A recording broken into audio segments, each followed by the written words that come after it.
Welcome back to another episode of Revenue Optimization Radio, hosted by Patrick Morrissey, Chief Marketing Officer at Altify.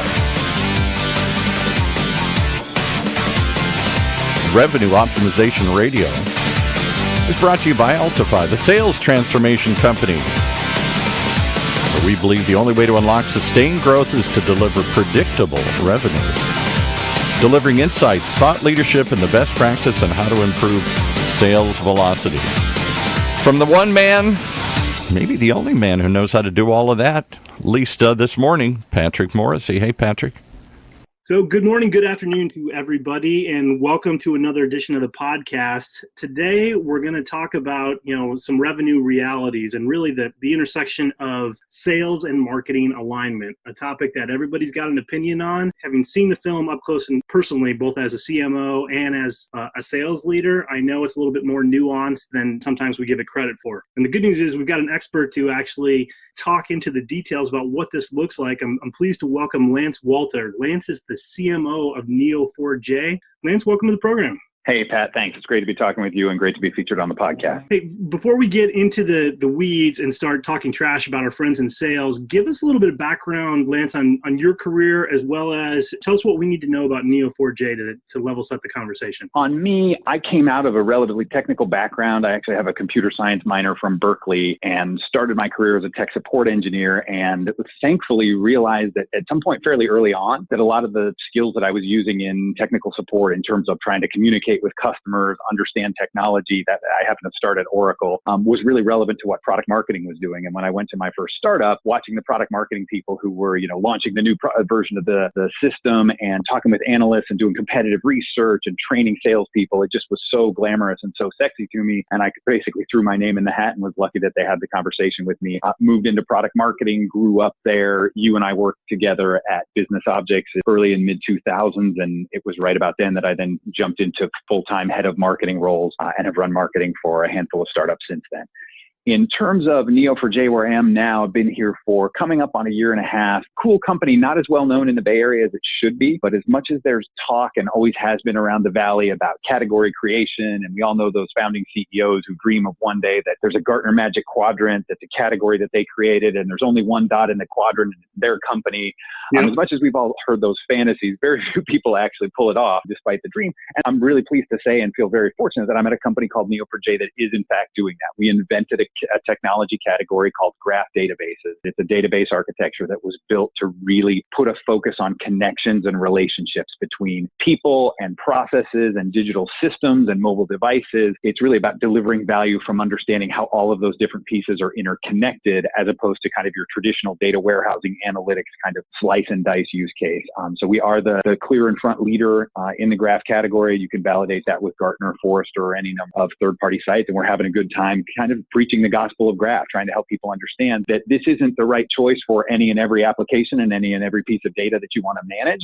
But there are some places where people run out of steam with other approaches, could be relational, could be NoSQL, and we help them find their graph epiphany, help them understand a different way to approach analyzing and understanding connected data. And we've built a pretty healthy business on top of that now, more than 1,000 customers, 300 in the enterprise, which is our focus, and growing every day and coming across some pleasant surprises, like Gartner just put graph databases in their top 10 tech trends for 2019. So if Gartner's waking up to it, that tells me that the market's waking up to it and that we've got some pretty exciting times ahead of us in the coming years. Absolutely. So, and I didn't even know that I needed a graph database epiphany. So I'm about to have one, which is awesome. Gartner's having it. The market's having it. You're in a growth phase of the company, moving this up and to the right. And it actually, just pulling apart your description and your background, hits on a number of different things that I think inform the headline topic here around sales and marketing alignment, because that's one of those things that sounds good on TV, but in real life can oftentimes get pretty messy. And if I look at your background, where you've had both early stage companies, growth stage companies, you've had marketing leadership roles at publicly traded companies. So you've seen this film at all phases.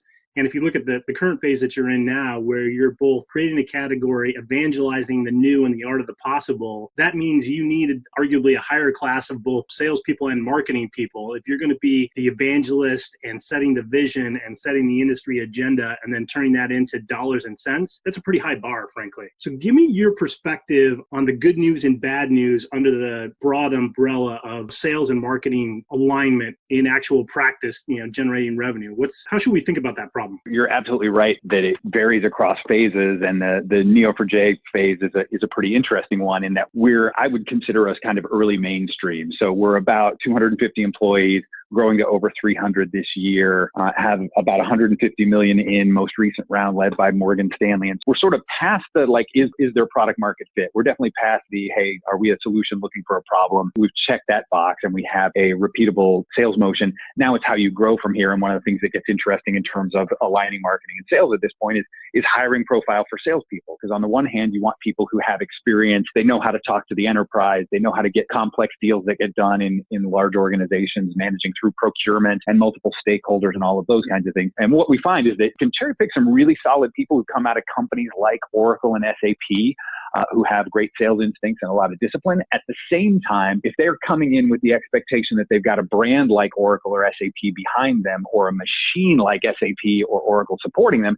you're going to have a pretty disappointed sales rep pretty early on. And so for us, the sort of sales and marketing alignment starts in the hiring process of getting people who have the right profile of an enterprise selling motion, but are ready to get in and tell you, hey, I know you've never heard of my company. I know you haven't heard of my category. I'm willing to invest the time to educate you and show you what other customers are doing. And like you said, or like we often say around here, hopefully help you get to a graph epiphany, something that sparks your curiosity to say, let's find out more about what this could do for us. So you've earned your stripes, come up through the ranks, and actually coming out of a background with having some real technical depth, I think is, for some of the things that you've marketed, has been helpful too. But when you're coaching and onboarding folks on your team, what is your guidance about how they should be interacting with the peers in sales? And where do you see these things really resonate? And where do you see this go off the rails quickly? It's a great question. I think there's lots of pieces to it. So one is, especially at a startup, there will be a point certainly where companies like Neo4J and Altify outgrow this. But for the size that we're at right now, where we're talking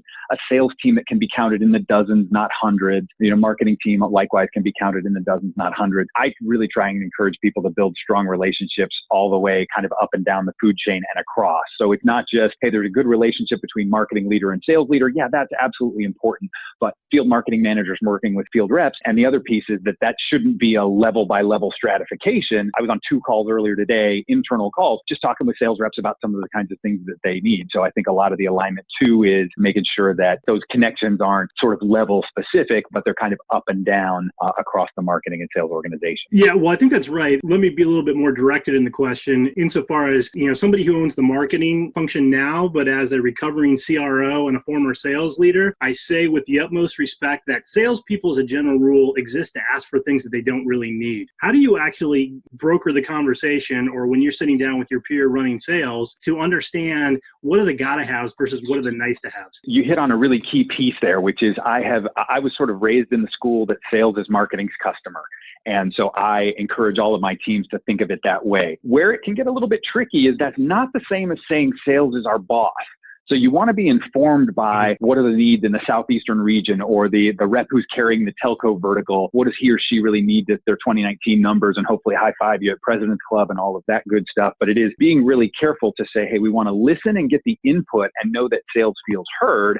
At the same time, we're accountable for world-class marketing. We have to deliver the program that help the company get to its goals. So I think a lot of it is making sure that reps feel listened to and heard, and that they know their marketing team is not suffering from either ignorance or apathy, meaning they don't know what our challenges are, or they know and don't care. You got to be able to check both of those boxes. And in my experience, they feel like you know what the challenges are because you listened and you care about them, even if you can't address all of them in the next minute or in the next month, that they're going to be okay with that. And it's also, as you said, salespeople, I love them. I feed my kids because salespeople hit their numbers. You're absolutely right. One of the things that you see happen is a salesperson's input will often be a reaction to their most recent win or loss. So they won a deal, they're all excited, and they go, oh my God, we got to go all in on this vertical. Or they lost the deal and they say, hey, we need to clear the decks and focus entirely on this one competitor who knocked me out of this one deal. One of the things that I have found is a good sort of moderating function there, or sort of a buffer, is to work with pre-sales, because they're involved in so many different transactions, and they're not always reacting to the last particular win or loss. They tend to hear those common themes, common frustrations, common excitement points from the sales team, and you can use that as a check against the passionate flamer email that came in from the sales rep that says we have to do this, or we have to stop doing this. You take that input, but then you hold it up against, okay, how does this fit in the mainstream of what your field engineers, your pre-sales people are experiencing? And I found that has been a great way to figure out what's a nice to have, what's an urgent reaction to a tactical situation, and what's stuff that we can do that will make multiple reps likely to be more successful. I found the same thing. And also I find that the pre-sales feedback that you get oftentimes does not have nearly the same level of emotion or hyperbole or some of the other urgency, and that might be more deal specific, and it's a good calibration point. Juxtapose that, because we've all been on the wrong end, and I can tell you I've been guilty of sending a few of those emails to my partners in marketing as well. That's one thing. It's another thing to think about, or what's the reality check there about how do you serve those up to have the right kind of conversation with your peer in sales? Because if that's not going well, then that tends to, in my experience, metastasize in some very unhealthy ways in an executive meeting or in a board meeting about, hey, why we aren't hitting our revenue marks. That somehow decomposes into, if marketing just gave me more stuff or more leads, we'd have this problem fixed, or we'd be having a different conversation this quarter. Yeah, well, I would say marketing frequently has an advantage on sales, and some of it is time, some of it is access to systems, some of it is supporting resources on the team, but marketing is typically in a better situation, at least than an individual sales rep, to bring a lot of data to the table. And that has been really helpful, not so much in the category of, hey, I've got a mountain of evidence that your idea is a bad one, but more to come at the conversation from the perspective of, hey, I want to help you. You and I have the same goal, which is to get you to President's Club and to help the company hit our ARR growth targets. But I've got some data that would suggest that time and energy might be better spent elsewhere. And if you bring the data to the table and you start with, and you can land the point and get the sales reps trust that you want them to succeed, and that their input matters, I found that you can definitely steer the conversation towards, hey, let's do something in your territory that's going to make a difference, but let's change from the original passionate request that was, again, a reaction to a breakfast event you went to from another vendor or something like that, and into what do we think is really going to make you successful and fill your pipeline in the next 2 to 3 quarters. The other one that I think is really, really important is measurement of marketing versus sales. And I do hear multiple people talk about this, but I still see it go wrong in lots and lots of environments. And it gets down to marketing has no lack of instrumentation in 2019, right? Even startups can have a tremendous level of visibility. Sometimes it feels like you're sitting in the cockpit of the space shuttle, and there's so many knobs and indicators and things that you can look at and measure, and they're important. You got to realize, first of all, that not all of those are going to be relevant to sales or the rest of your executive team. Some of those are how you internally optimize marketing versus how you communicate the value you're delivering to sales and the value you're delivering to the company. And then the other is just in terms of that scorecard around pipeline of, are we giving sales what they need?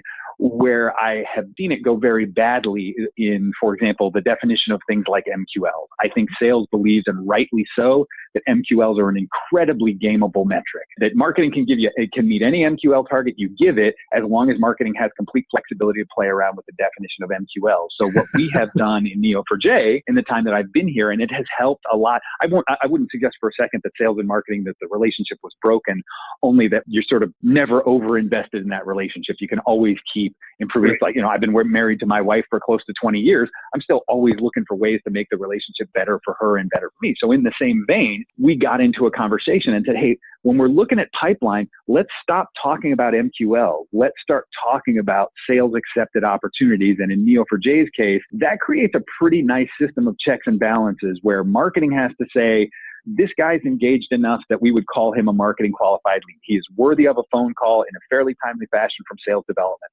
But then sales development, who in our case sits outside of marketing, says, all right, well, I'm going to take a look at who this person is and what company she's from and those sorts of things, as well as their activity. I'm going to prioritize that for a call. And eventually, if that call goes well and we qualify them, we would create a sales opportunity. And we have an extra step in Neo4J where the rep and the rep's manager both basically have to say, yep, there's a sellable conversation here. It's not a guarantee. guaranteed win, but there's definitely a sellable conversation here. And when we focus on measuring marketing's output around those things, that's when we get deep trust from sales on a couple of fronts. One is they know that we care about what's actually relevant to them, which is those sellable conversations, not MQLs. And the other is it suddenly changes the entire nature of the MQL conversation, because we can bring sales in and talk about how we define marketing qualified leads, but we start that conversation by saying, hey guys, this isn't about anybody's comp plan. Nobody in marketing gets paid a nickel or a dollar for every MQL, and it's not our measurement of did marketing do a good job or not. It's simply a leading indicator. We're not going to get 100 deals out of 10 MQLs. It's a way to prioritize SDR activity. That's really the big one, is we should create a definition of an MQL that lets us say, leads that behave in this way are the ones that we want to fast track to the front of the queue.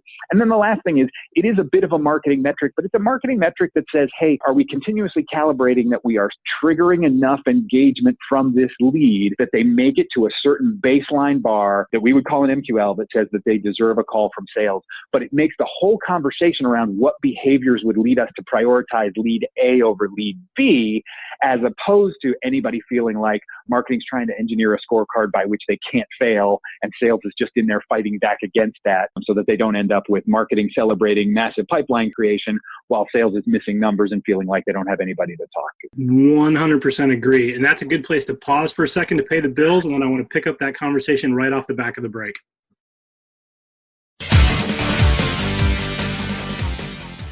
You're only as successful as your customers, and that demands the need for an exceptional sales execution, revenue retention, and customer success. The challenge for most sales leaders and their teams, however, is that their sales process just doesn't match how their customers buy. Sustained growth isn't possible because the revenue team isn't aligned with customers and prospects. With Altify's sales transformation solutions, companies can deliver predictable revenue growth. Yes, we said predictable revenue growth. They can also acquire and retain customers, and they can collaborate across the revenue team to qualify and win new business while delivering value that unlocks cross-sell and upsell opportunities. Built natively on the Salesforce platform, Altify helps salespeople, managers, and executives achieve sustained revenue growth. They help accelerate sales performance for Autodesk, Comcast, GE, Honeywell, Salesforce, Tableau, and United Healthcare. They can do the same for you. Visit Altify.com, just like it sounds, Altify, Altify.com.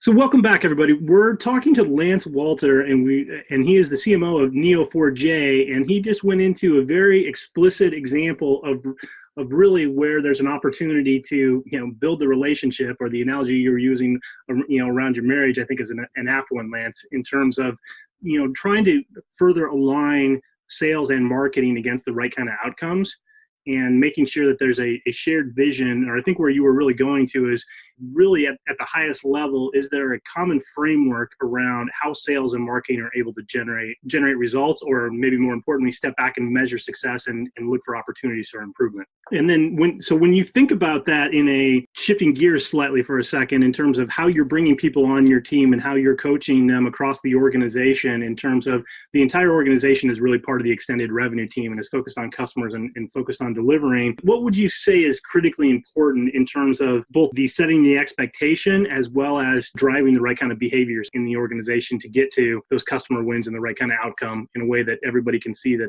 sales and marketing are aligned? On the setting the expectation, that takes kind of hard forms and soft forms, in the sense that the hard form would be, okay, what's our target for sales accepted opportunities? Let's make sure. I don't think sales will ever feel like that marketing is as numbers accountable as they are. And I think that's probably fair, right? The sales is absolutely all about quota achievement. And while marketing is measured on numbers, marketing is measured on others that are non-numerical. So there's the hard piece of, we have a target that we have faith in, that is a meaningful output from marketing that sales sees value in. And so we're measuring on the same scorecard.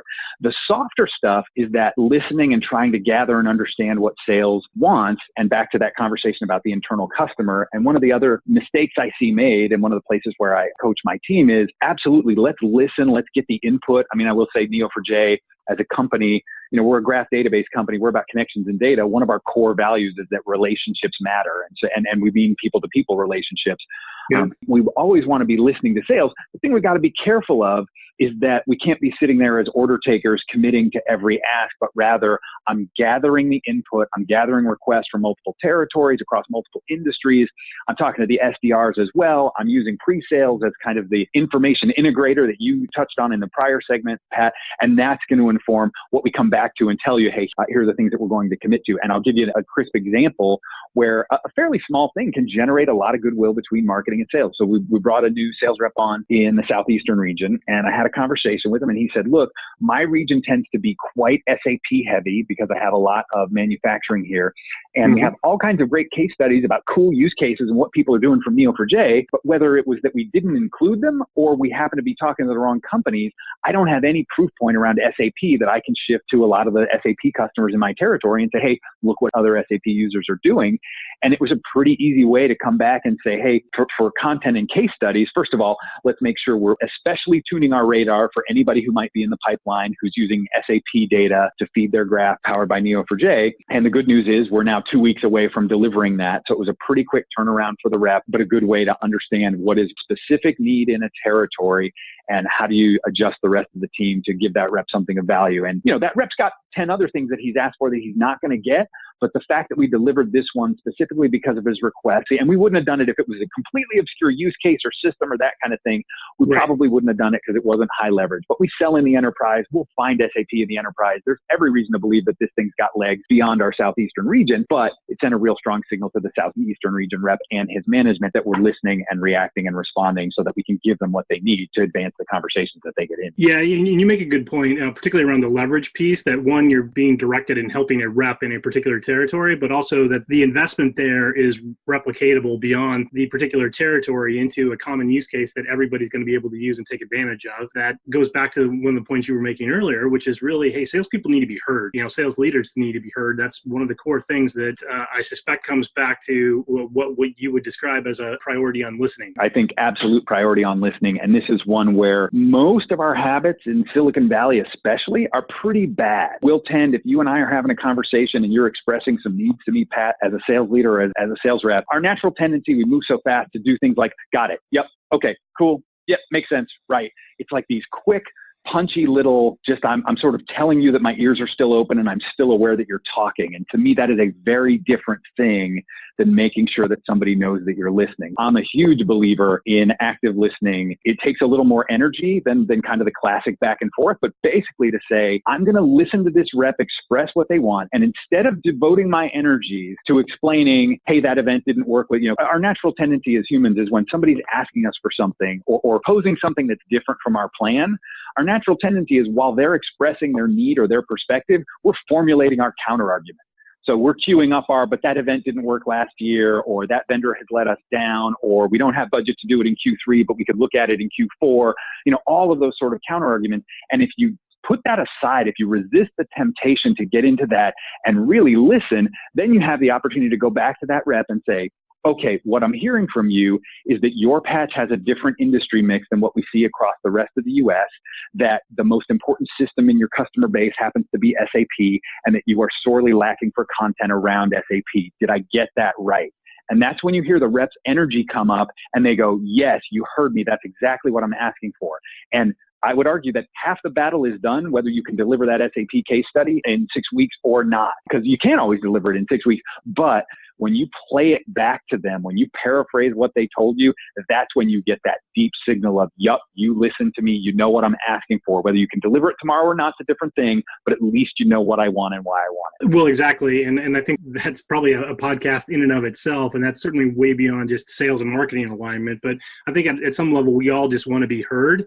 And whether or not you can help me is different from, you're hearing me and you're feeling me. So at least the signal got through the noise. And then if you can actually go the next step and deliver the case study, like the example you were using earlier, then you've just made another convert on the sales team in terms of really understanding the importance and the value of marketing. It's scary to think about, but the average tenure of CMOs, especially in the Silicon Valley, is right around 1.5 years. And I believe that there are many of those situations where the sales and marketing relationship fell apart in large part because that mutual understanding and that listening was missing, meaning that you could have had a scenario where all the numbers look the same, but the feeling from sales of marketing understands us, knows what we need, and cares and is doing what they can to deliver it, versus marketing's just running their own game plan, or nobody listens to what I ask for. It all comes out of the ivory tower and it doesn't seem to be connected with the realities of what's happening in my past. I genuinely believe there are lots of situations where the sales and marketing team would hold together under the same set of numbers if there was that trust that comes from listening and understanding. And it also means you have to have lived it and walked in the shoes. And I'm curious, from in your current role now or in past lives, how much time you spent out in the field or out in front of customers? One of the biggest, honestly, disappointments about the marketing executive career path is that I have found that I am less desired on sales calls the further up I go, meaning that when I was a product manager and I drove the roadmap and I was a subject matter expert on a particular product,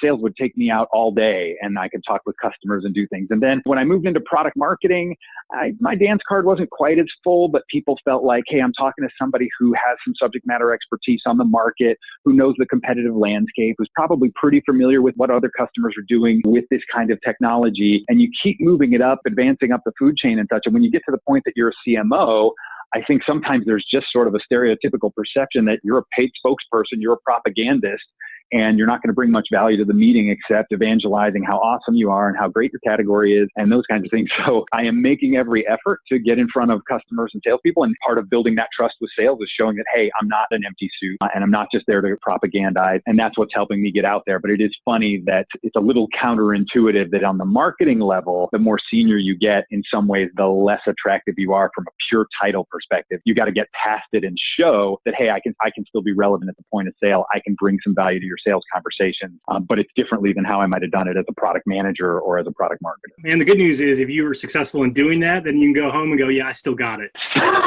Yes, and you can brag to your friends like Pat. And the other is, they're on a serious note, is that word gets around, yep. Right? If you bring some real value to a customer conversation, you've covered it on other podcasts, that great sales reps tend to take advantage of as many resources in the company as they can get. They'll leverage services in the right way. They'll leverage product management in the right way. They'll leverage marketing programs and content in the right way. And you set yourself up to be kind of called in the right situation. But it's through that sort of viral advertising that happens in sales once you've delivered some value in front of a customer. And that's probably a good place to wrap up or try to get to the close, because ultimately, and you mentioned this earlier, very succinctly, saying, hey, I'm feeding my kids and putting them through school based on the performance of the sales team, and I'm a part of that. So challenges. Hey, really appreciate the conversation today, Lance. And I think one of the overriding things that you hit on in a couple different ways, big and small, and really the focus of sales and marketing alignment is this notion of really actively listening and participating and making the sales rep not just feel like they had a chance to have their day in court, but they were actually heard, you understood the needs, and the ability to drive that in a way that's going to turn into close one business. I appreciate the feedback and the time today. We should probably have a follow-up just on the whole listening conversation. All right. Well, I'm up for it anytime. Pat, thanks to you and Altify for giving me a chance to talk on the podcast. I'm an active listener and love where you're going with it, so I will stay tuned. Thanks much, Lance, and congrats to you and the entire Neo4J team. We look forward to continued success.